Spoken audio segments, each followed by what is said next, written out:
Alright. Hello, Laurie. Hi. So Keith was telling me that you've had auditions filmed right here. Yes. What kind of auditions have you had? The ones here are self-tape ones, which is where either they're seeing loads of people or they're like based in like the north or Scotland or something. So you have to film it yourself. So I make Keith help me film it. And what kind of roles have you been asked to do? So mostly they've been quite nice ones actually, the self-tape ones. One was for like a northern girl, like 17, it was like focused around her and she gets a bit obsessed with the postman. And then other ones have been, one was like a girl from like Kentish town who's like really hard. So I was creeping Keith out with my accent and stuff. He thought I was arguing with someone on the phone when I was upstairs practicing it because it was like a really angry message and he came out like, you okay? Aww. You were telling me about the calls that you get. The casting calls. The casting calls, yeah. What's been the sort of the weirdest, most? The weirdest one, I got contacted by, so my agent does a certain like level of stuff, and then you can be on websites where you find like below paid stuff, for like, mainly you do it so it'll help your show reel and stuff.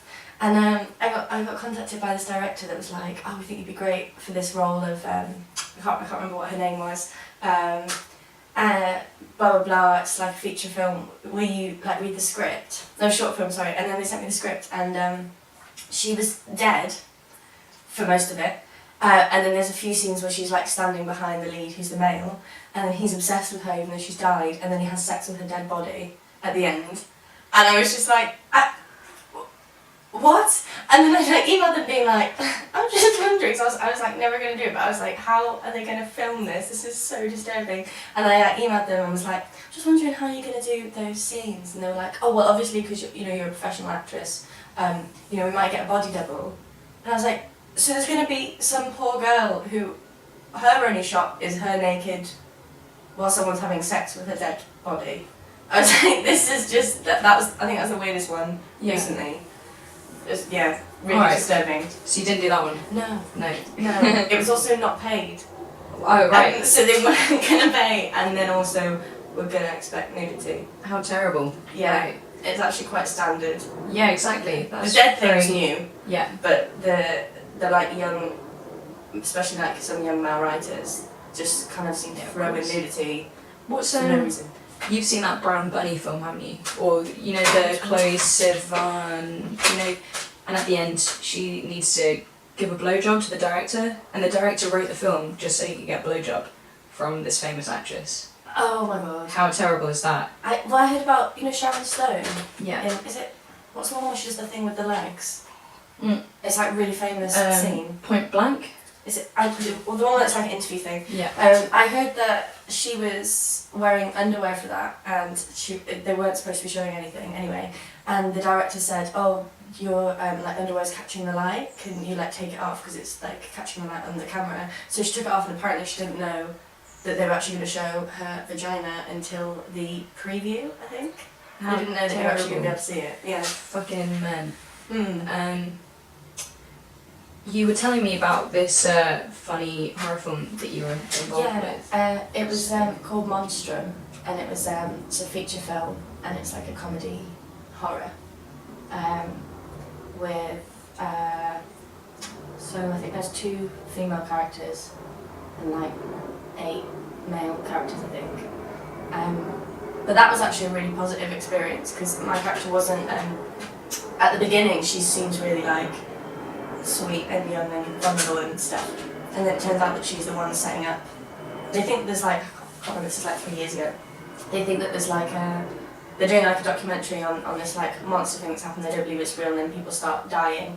But then it turns out it's my characters killing people so they can keep making the documentary. So that was quite cool because it wasn't like victim kind of the whole way through. She kind of started like that, and at the end, then she's actually the one doing all the horrific stuff. So that's very sort of reversing the sort of female stereotype. Yeah, which was cool, and they were really nice. But there's a lot of. I think I was like 19, maybe I was 20. No, I think I was 19. And we did a shoot. Part of the shoot was like we went and stayed in this big kind of cottage thing in like the middle of the woods, like in the middle of nowhere.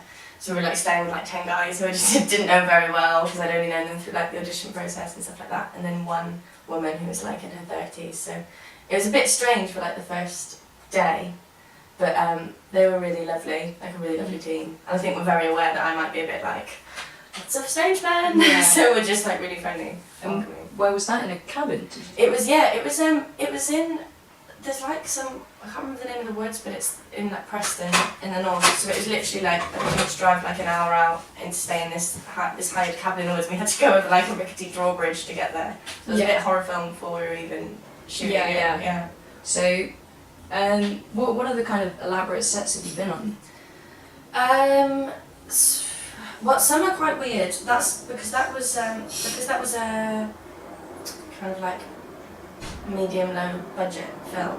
That's why they hired out a whole space and used that. So then we filmed like in various locations in the woods, and then in this like kind of like 2-tier cottage and stuff.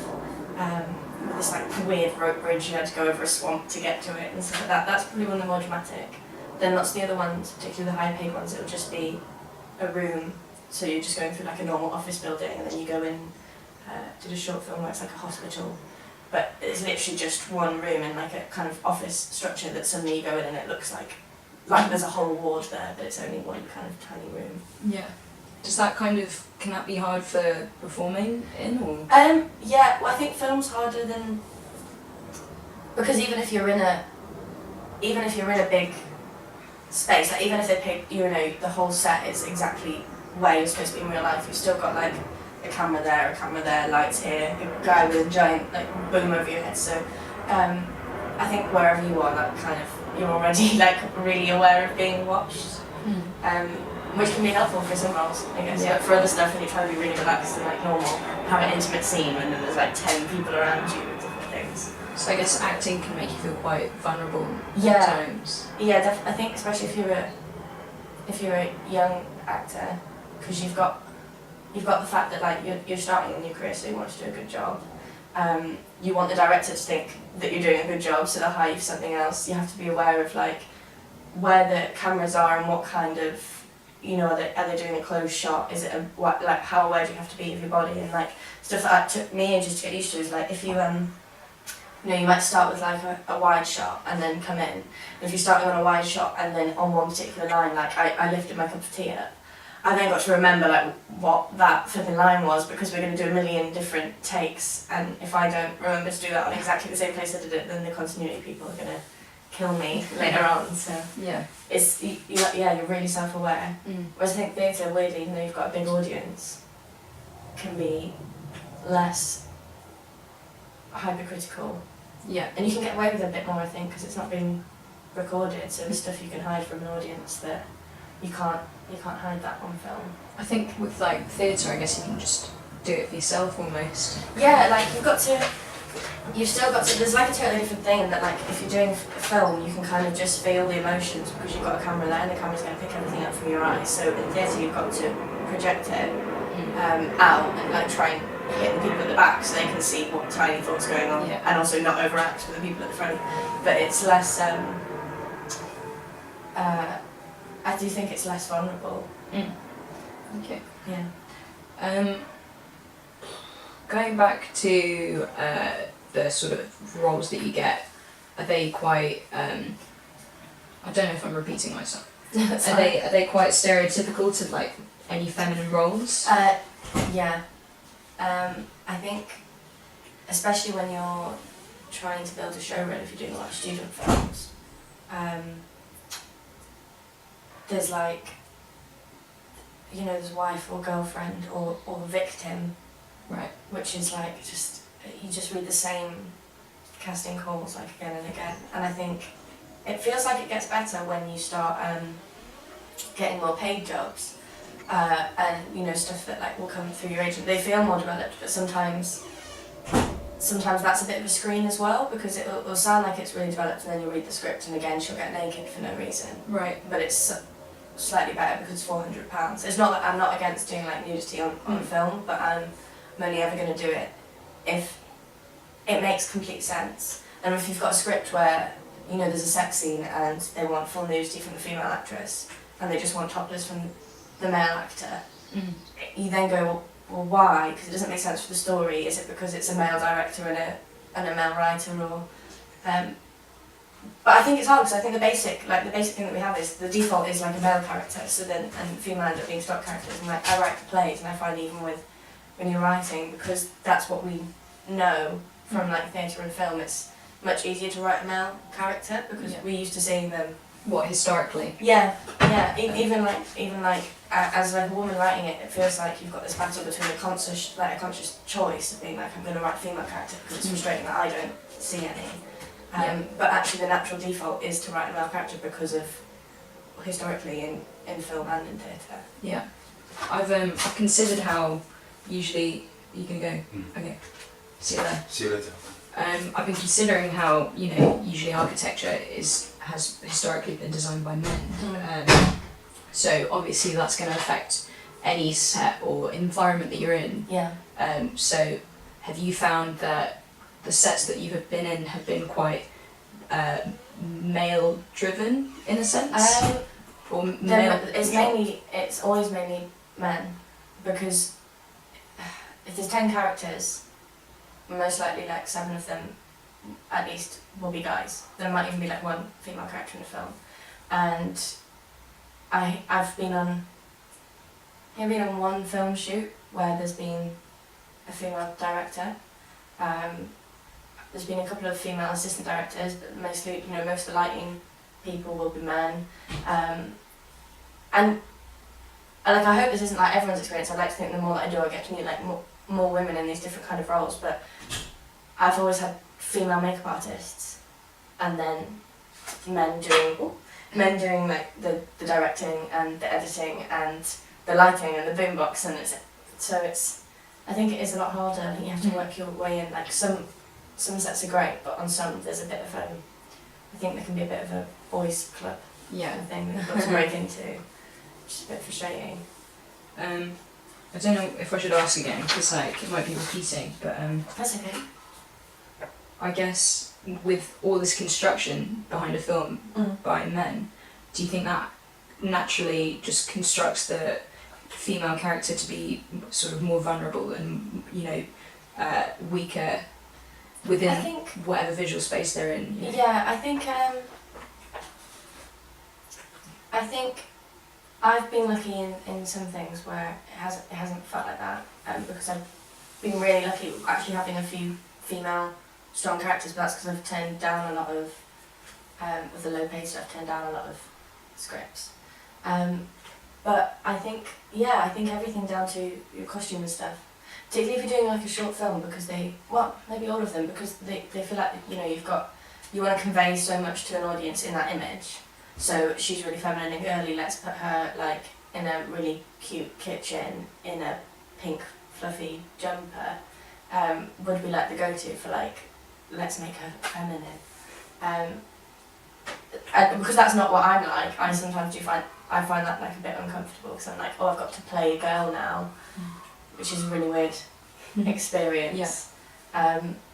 So I do think that's a part of it, because, you know, they pick the sets to fit where they think that character would be. So, you know, they might do a really active business, like Wolf of Wall Street type scene with like loads of men, and it'll be really like slick and whatever. And then you do a scene as like a woman where, I mean, mainly they've been filmed in like kitchens and or like having tea, or not like in like a pub, I guess. Yeah, very standard. Yeah.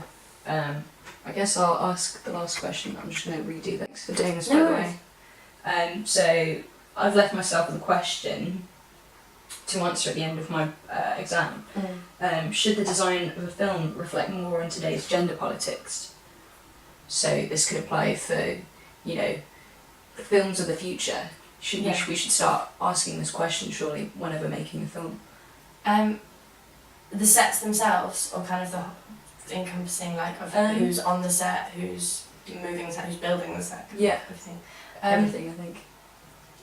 I think it would be, I actually do think it is important. I think TV is actually a bit further ahead, and TV seems a bit more, not like across the board, but a bit more like open. There's a lot more like women involved in making like the TV, and I feel like the sets feel less stereotypical in some ways, and the characters as well. But I think film's got some catching up to do. Do you think Yeah. we'll be able to see this sort of gender evolving? Or do you think that will come in a very long time? I think there's a pushback at the moment because we had that like 90s like, oh, feminism is fixed now, and now people are pushing for like a wider kind of idea of gender politics and who does that involve and who does that affect. So I do feel like there's a bit of a pushback at the moment, and I think it's difficult because if you're the one female set designer in a conversation with seven other male set designers, you want to be there as a set designer. You don't want to be there as like the female set designer. So then at what point do you like start speaking out and say, actually, I feel like this is a really male-dominated environment, or I think this is really stereotypically female to put her in this setting. Because if you're the one woman there, you don't want to be like, oh, it's just Bella, the angry like feminist, and get discounted. And it doesn't mean that you shouldn't be using your voice in that way, but I think it is really difficult if you are the only female in the room. You're already aware of that, and you're already trying to just do your job and not be female doing the job. Okay, so I think it's going to take a bit for a while. Yeah, so I guess you believe that we need to start changing the crew before we start changing the film. Yeah, I don't think the film is gonna. I think there'll be a couple. There'll be like token films every couple of years that are really like engaged in these issues. I think that the crew would have to change, just have a bit more diversity, and that kind of extends to race as well. Yeah, because it's a very white male crew most of the time. I think I've sort of been directing this project in more of a white female turn, which obviously is quite difficult because it feels like you're not doing justice for everyone. Yeah. But well, sometimes it's like like you're focusing on what you know. But I think the times when I felt uncomfortable on a set, and those things need to change as a white female. But my friend, who is a black female actress, the only films she's done in the past 2 years have been set in like urban settings where she's playing an urban character. So I think there's actually quite a big problem. yeah, I think it is going to change, but it has to start with changing the writing and getting more women involved in set design, more women involved in lighting and everything. yeah. I think there's lots of women involved in those things in theatre, so I don't know why it's not translating to film. I guess it might be the artistry side. Yeah, maybe. Thanks, Laurie. I think you answered. No worries, I everything. haven't rambled. No, it's fine. I could probably keep talking about this for ages. Like, it's funny how, remember there was like a phase where film got a bit historical with all the suffragettes and in a sense that might be like Hollywood trying to justify the fact that film is getting updated. Yeah. But then it's just not, because it's like, let's look at what happened then before we fixed feminism. Like, that's what I felt like a bit like. It was I think it's great that they made it, but I do feel like it was a bit. Here's your one now. You can be quiet for a bit. Yeah. So, St. Vincent is making a horror film. What is it called? I'm not sure, but I've seen some news on that. That would be interesting. Yeah. So, anyway, I'll turn this off.